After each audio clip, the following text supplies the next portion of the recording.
Man, it's hard to be a dude on the internet nowadays. This is the world of men. A lot of people will wonder, why are men so angry all the time, right? We look at men, we're like, oh, men are so angry, men are so angry.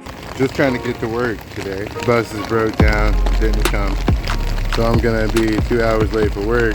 The lift is $70. We have to understand what the evolutionary purpose of our emotions is. And I just call someone to talk about what it feels like to be pushed into a corner where you have no choice but to be preyed upon by corporations, just to have the emotion, and the only thing a person can give me is another solution, another way to handle the problem.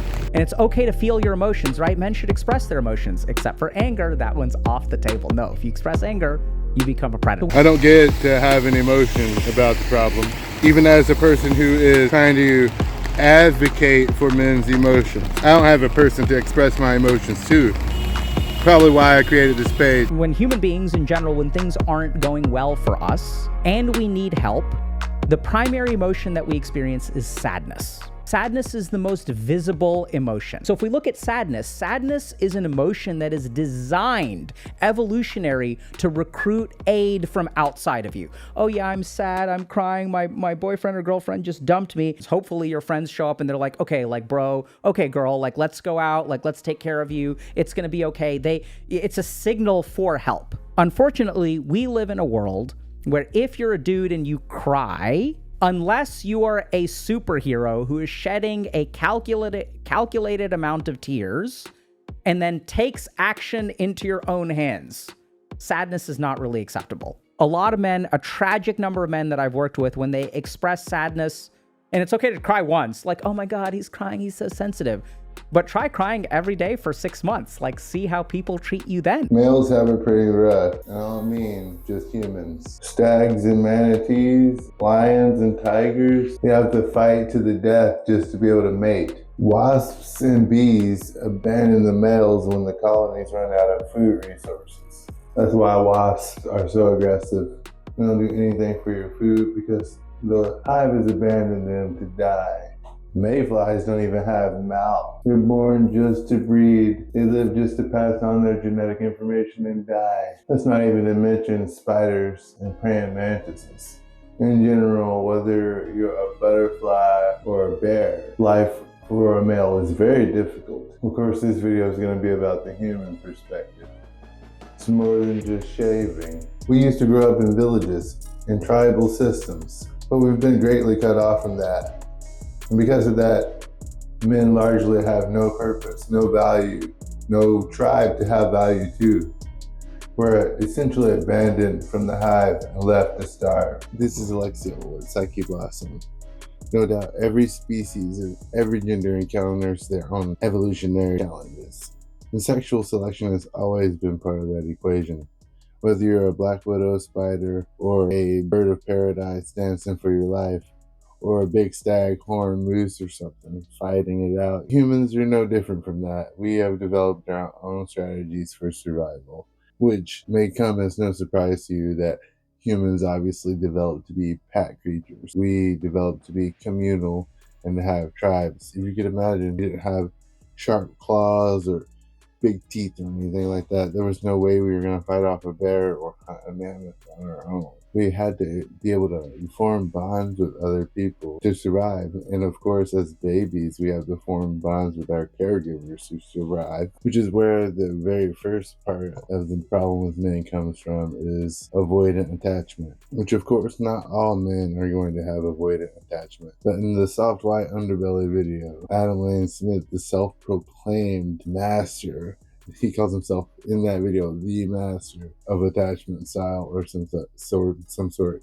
He essentially uses men synonymously with avoidant attachment, and the soft white underbelly guy corrects him. And yeah, not every man is avoidant, and not every avoidant person is a man, but usually men are avoidant because it doesn't come down to just the random dice roll. The society itself pushes upon men to bury their feelings from the day they're born. And that actually has an effect on a very important part of the brain, and we'll get back to that later. See, oxytocin is a neurotransmitter that is responsible for the bonding in mammals is essential. It's not just a fun cuddle thing. It's actually one of the most important things with animal development. They've done a lot of different research on different animals, and the closest relatives of ours that they've done this research on, chimpanzees, have had a quite interesting effect. The males, when they're exposed to oxytocin, they relax and kind of, hang out a little more. They're less vigilant, meaning they're less violent. They're more trusting of each other. Oxytocin also affects the females the same, but it makes them more vigilant against male monkeys, which seems weird, but actually, when you look at evolution, and as I stated in the beginning, the many trials evolution throws at you when it comes to sexual selection, it's a thing in the wild that when a female monkey, or most animals, when they have oxytocin in them, if they have been cuddling, that is, if you can imagine like a bear and her cubs, if she is cuddling and has oxytocin in her, another male coming around is a danger to her and her cubs. So it makes women more vigilant against males, which I think might be one of the key things that's going on here. Oxytocin is also responsible for the development of the amygdala in early stages of brain development. Oxytocin actually inhibits the amygdala, so if you can imagine, and the amygdala is actually the fear center of the brain. So it kind of makes sense if you can imagine feeling cuddled as a baby makes you feel less afraid. And the more your amygdala is activated when you're developing, the more you have a fear response. And that's where insecure attachment comes from. So if you think about what the avoidant response for it is in men, and we're going back to attachment style, the avoidant response from people when you were a young child as a boy was always to just toughen up and to shove your feelings down. That's the most common way people deal with boys' emotions. Maybe with a girl, you'll teach them how to deal with their emotions like a normal human or whatnot, but with a boy, you're just supposed to walk it off no matter what. So as a child, your amygdala is overactive. That causes you to have an avoidant attachment. And then as you go through life, that is further reinforced by society. You're never allowed to show your emotions. As I showed in the Dr. K clip, the only emotion that is really helpful for men is anger. And the vulnerability that men have and that they don't show is a point of exploitation. That's why people like Andrew Tate, and I'm sorry, Math is great, but people in those communities who are basically trying to teach men that they have to be one way to be loved, they're falling prey upon that because they don't have a secure base to, protect them from being led astray from things that prey on that wound inside of them.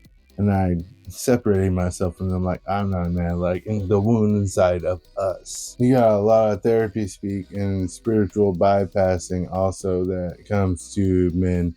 Like when men try to reach out when they're having these feelings or they ask for advice, it's either shut down your feelings or that from the spiritual standpoint is you're supposed to learn to be with yourself and to be with your feelings, or it's always in some way invalidating your experience and your feelings. And it took me my whole life to learn secure attachment was that your feelings are actually valid, all of them, and you're not supposed to shove any of them down. And that was a big surprise to me because even when I was going through my healing, I thought healing meant shoving those emotions down because of spiritual bypass. As I was working on this video, the Dr. K video came out, and I showed it to a lot of people, and a lot of people didn't care, mostly women. They felt like the thing was blaming women, but it's not blaming women. is blaming society, and at the core is blaming the patriarchy. That's a topic I've already done a video on. This is not a problem that you can just ignore. This is a societal issue. This is driving men to